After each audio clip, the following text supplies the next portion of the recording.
কোমর বেঁধে দেওরের সাথে এই না সেই ঝগড়া। 5 বছর পর বৌদির বাড়ি এসেছে, একটিবার জানিয়ে আসবে না?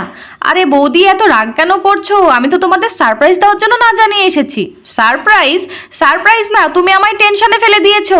আসার 1 ঘন্টা আগে জানালেও তো তোমার দাদাকে দিয়ে চিকেন টিকেন আনাতে পারতাম নাকি?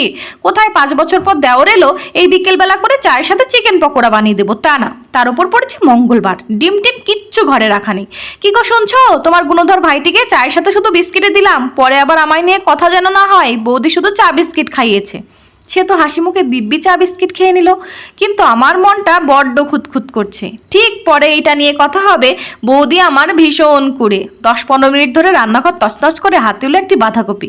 চল তুই হবি আজ আমার বলির পাঠা। ওদিকে 2 ভাই বেশ গল্প জমিয়েছে, আপাতত এই বাঁধাকপিটা দিয়েই দুর্নামটা কাটায়, রাত্রেরটা পরে দেখা যাবে। এই নাও আমার গুণধর ভাই, খেয়ে বলো।